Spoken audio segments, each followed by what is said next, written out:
बिस्मिल्लाहिर्रहमानिर्रहीम। बच्चों, हम पढ़ने जा रहे हैं हरारत के बारे में। हरारत का लफ्ज़ तो आपने यकीनन सुना होगा। हरारत के लिए और भी अल्फाज इस्तेमाल होते हैं, मसलन तपिश, गर्मी, सेक, तमाज़त, ताप, तप और हिद्दत वगैरह।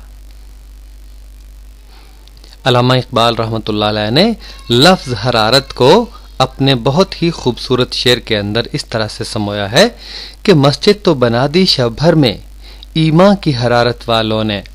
मस्जिद तो बना दी शब भर में ईमा की हरारत वालों ने, मन अपना पुराना पापी है, बरसों में नमाजी बन न सका। आइए पढ़ते हैं कि हरारत क्या है, इसकी तारीफ क्या है और ये किस तरह से बहती है।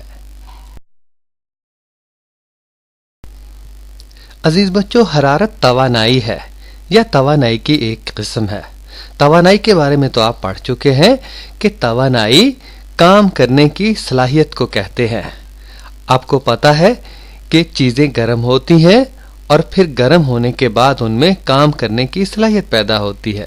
जैसे हम खाना खाते हैं तो खाना हमारे जिस्म को हरारत फराहम करता है, जिसके नतीजे में हम काम करते हैं।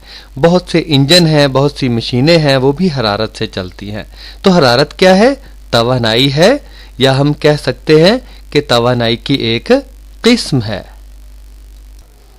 और बच्चों, ये भी हमें पता है कि हरारत गर्म जिस्म से ठंडे जिस्म की तरफ बहती है। किस तरह से? आइए देखते हैं तजुर्बा करके। ये एक चम्मच है और इसको हमने गैस के चूल्हे पर रखा है, आग के ऊपर रखा है। चम्मच आहिस्ता आहिस्ता गर्म हो रहा है। गर्म होकर हरारत हमारे हाथ की तरफ आएगी और अगर चम्मच को हम बर्फ के साथ मस करेंगे तो बर्फ पिघलेगी। इसका मतलब है चम्मच से हरारत बर्फ की तरफ आई है। तो बच्चों, हरारत गर्म जिस्म से ठंडे जिस्म की तरफ बहती है। आइए एक मजेदार तजुर्बा करते हैं। कुछ मेखें, मोमबत्ती, लकड़ी का स्टैंड और लोहे का ब्लेड हम लेते हैं। ब्लेड को लकड़ी के स्टैंड पर इस तरह से कस दिया और मोमबत्ती के जरिए मोम को ब्लेड के मुख्तलिफ जगहों पर चिपकाया और मेखों का मत्था चिपका दिया मोम के साथ। यह अंदाज हो गया। इसको अब उल्टा कर दिया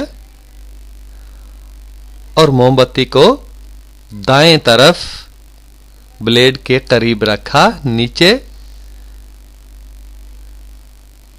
दाएं तरफ का ब्लेड गर्म होना शुरू हो जाएगा। पहली मेख गिरी, हरारत दाएं से बाएं आहिस्ता आहिस्ता बह रही है और ये दूसरी मेख भी गिर गई। हरारत का बहाव ज्यादा दर्जा हरारत से कम दर्जा हरारत की तरफ, ये तीसरी गिर गई, चौथी भी गिरने वाली गिर गई और ये पांचवी मेख भी गिर गई। तो बच्चों, हरारत गर्म जिस्म से ठंडे जिस्म की तरफ बहती है। बच्चे भी तजुर्बा कर रहे हैं, सीख भी रहे हैं। आइए बच्चों, अब तबखीर के बारे में पढ़ते हैं। तबखीर का मतलब क्या है? आइए देखिए। बच्चों, आपने तबखीरे मैदा का लफ्ज सुना होगा। ये एक बीमारी है जिसमें मैदे से बुखारात या भाप उठती है और दिमाग को चढ़ती है, बेचैनी और गिरानी पैदा करती है तबीयत में। तो बच्चों, तबखीर का मतलब हुआ किसी माया चीज का या पानी का बुखारात बनकर उड़ना, भाप बनना, या पंजाबी में कहते हैं हवाड़ बनना। तबखीर के लफ्ज को शायर अपने शेर के सांचे में जरा इस अंदाज से ढालता है कि आग बरसाती है दागों की हरारत कल्ब में। कल्ब का मतलब दिल होता है, यानी जो दिल के दाग हैं वो दिल के अंदर हरारत पैदा करते हैं और जिस्म को मेरे जलाए देती है तबखीर दिल। दिल की तबखीर मेरे जिस्म को जलाती है। तबखीर का मरीज ऐसे महसूस करता है जैसे उसका तन बदन जल रहा हो। तो इसी बात को शायर ने अपने शेर के सांचे में ढाला है।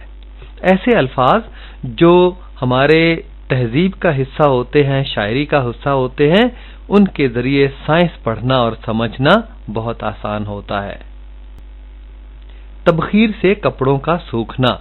बच्चों, तबखीर का अमल हमारे इर्द गिर्द बहुत सी जगहों पर हो रहा है। आप कपड़े सूखने का अमल ही देख लीजिए। कपड़े जब गीले होते हैं और हम धूप में बिछाते हैं तो धूप से कपड़ों का पानी बुखारात बनकर भाप बनकर उड़ जाता है और कपड़े सूख जाते हैं। है ना तबखीर का अमल। नदी नालों में, तालाबों में भी तबखीर का अमल होता है। ये आप देख रहे हैं, पानी बुखारात बनकर उड़ता है। हर जगह पे गीली लकड़ी धूप में सूखती है, पानी निकल जाता है बुखारात बनकर और वो सूख जाती है। दरख्तों में भी तबखीर का अमल होता है, ठंडक पैदा होती है।